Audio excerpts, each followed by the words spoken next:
qui, monsieur? C'est ce terroriste de Mandela, le relâché. Souvenez-vous de ce jour, les gars. C'est le jour où notre pays a mal tourné. 27 ans pour avoir dit non à l'injustice. 27 ans pour avoir défendu la simple idée que son pays appartenait à tous ceux qui l'habitaient.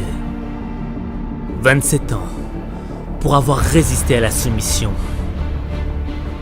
27 ans, c'était le prix à payer pour la libération de son peuple. Il a sacrifié 27 années de sa vie pour mener une lutte contre un ennemi que tout le monde pensait plus puissant que lui. Mais malgré l'oppression, malgré les répressions, malgré les déceptions, la sagesse de son esprit était bien plus puissante que le mal de son ennemi. Sur Robben Island, à la prison de Portsmouth, la totalité de mes geôliers étaient afrikaners. Pendant 27 ans, je les ai étudiés. J'ai appris leur langue. J'ai lu leurs livres, leur poésie. Il fallait que je connaisse mon ennemi avant que je puisse triompher de lui. Et nous avons triomphé, n'est-ce pas?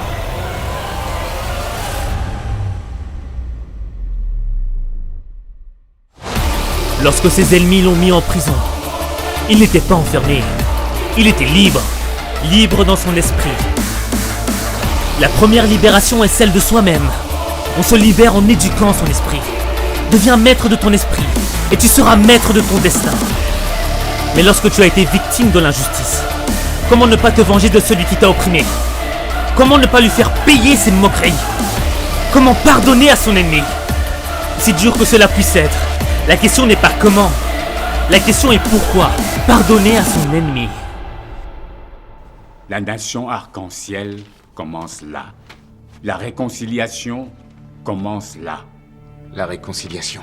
Oui, la réconciliation, Jason. Camarade président, il n'y a pas si longtemps, ces gars voulaient nous tuer. Peut-être même que les 4 dans mon bureau ont essayé et souvent réussi. Oui, je le sais. Le pardon aussi commence là.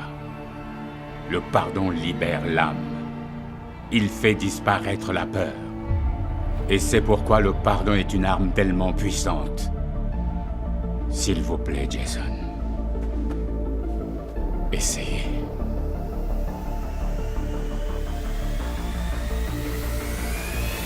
Nous devons être meilleurs que ça.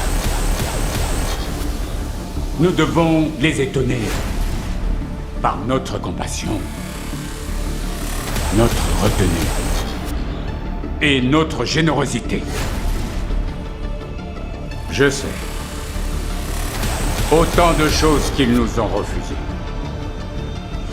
Mais ce n'est pas le moment de s'adonner à de petites vengeances. C'est le moment de bâtir notre nation en se servant de chaque brique à notre disposition. À présent, toi qui connais son passé, que vas-tu faire de ton avenir? Sachant qu'il a perdu 27 années de sa vie, es-tu prêt à vivre chaque jour comme si c'était le dernier? Sachant qu'il s'est sacrifié pour un idéal, es-tu prêt à te sacrifier pour devenir l'acteur de tes rêves? Sachant qu'il n'a pas éteint le feu par le feu, es-tu prêt à éteindre la flamme de la violence par la sagesse? Sachant qu'il a été le maître de son esprit, es-tu prêt à devenir le maître de ton destin? Aujourd'hui, ce n'est pas ta vie que tu dois vivre. Non, c'est ton destin que tu dois vivre.